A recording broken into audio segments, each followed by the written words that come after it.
અંકલેશ્વર ઔદ્યોગિક વસાહતમાં પ્રથમ વરસાદની સાથે જ ફરી એકવાર પ્રદૂષણ માફિયાઓ સક્રિય થઈ ગયા છે. વિકાસના નામે અને સ્થાનિક તંત્રની કથિત સહયોગથી પ્રકૃતિના વિનાશના દ્રશ્યો જાહેરમાં જોવા મળી રહ્યા છે.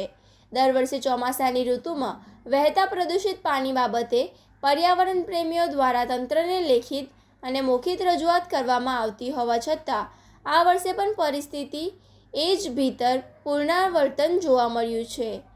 જીપીસીબી દ્વારા કાગળ પર બનાવાતા એક્શન પ્લાનનું પહેલા જ વરસાદમાં ધબડકો વળી ગયો છે.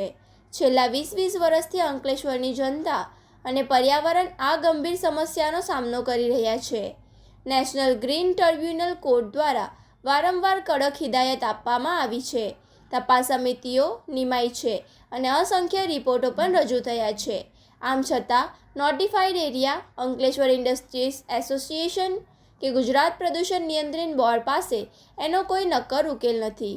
ઉદ્યોગો જાણે કોર્ટના આદેશને ધોરીને પી ગયા હોય તેમ હમ નહીં સુધરેંગેની નીતિ પર મક્કમ દેખાઈ રહ્યા છે. ઉદ્યોગો દ્વારા વરસાદી પાણીને બહારને છોડવામાં આવતું આ જોખમી રાસાયણિક પાણી વરસાદી ખાડીઓ મારફતે સીધું પવિત્ર નર્મદા નદી અને દરિયા તરફ આગળ વધી રહ્યું છે. કેમિકલયુક્ત પાણીના કારણે જળચર સૃષ્ટિ, જમીનની ફળદ્રુપતા અને સ્થાનિક લોકોના સ્વાસ્થ્ય સામે ગંભીર જોખમ ઊભું થયું છે. લોકો હવે સવાલ ઉઠાવી રહ્યા છે કે પ્રદૂષણ ફેલાવતા આ બે જવાબદાર એકમો સામે તંત્ર ક્યારે આંખ લાલ કરશે કે પછી માત્ર નોટિસ આપીને સંતોષ માનશે. આ અંગે પ્રકૃતિ સુરક્ષા મંડળ સલીમ પટેલે જણાવ્યું હતું કે પ્રતિ વર્ષે સર્જાતી આ સમસ્યાઓ કાયમી ઉકેલ લાવવો જોઈએ. આગામી દિવસમાં પુનઃ કોર્ટના દરવાજા ખખડાવવા પડશે. છેલ્લા કેટલાક વર્ષોથી વરસાદી ઋતુની અંદર ઔદ્યોગિક પ્રદૂષિત પાણી વરસાદી ગટરો મારફતે નદીઓમાં અને દરિયા સુધી પહોંચે છે.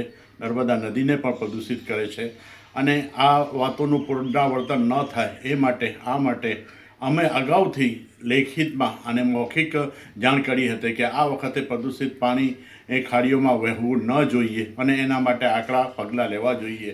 એનજીટી કોર્ટના પણ આદેશો થયા છે. એના માટે કમિટી નિમાઈ છે અને એ કમિટીમાં પણ નક્કી કરવામાં આવેલું હતું કે વરસાદી એ પાણી સાથે પ્રદૂષિત પાણી વહેવું ન જોઈએ. પરંતુ આપણે ઉનાળામાં પણ જોયું હતું કે ઉનાળાના અંદર પણ વરસાદી એ કાંસોમાં રહીને પાણી વહેતું હતું. તો આજે પણ ગઈરાત્રે જે વરસાદ થોડો પણ થયો છે અને થોડા વરસાદની અંદર પણ પ્રદૂષિત પાણી વહેવાનું જે પુનરાવર્તન ફરીથી થયું છે અને આ બાબતની જાણ અમોએ તંત્રને કરી છે કે વારંવાર થતાં આ પ્રદૂષિત પાણીથી એ પર્યાવરણને નુકસાન થાય છે, માનવ સ્વાસ્થ્યને નુકસાન થાય છે. તેથી તેની સામે સખ્ત કાર્યવાહી થવી જોઈએ અને હવે આ બંધ થવું જોઈએ.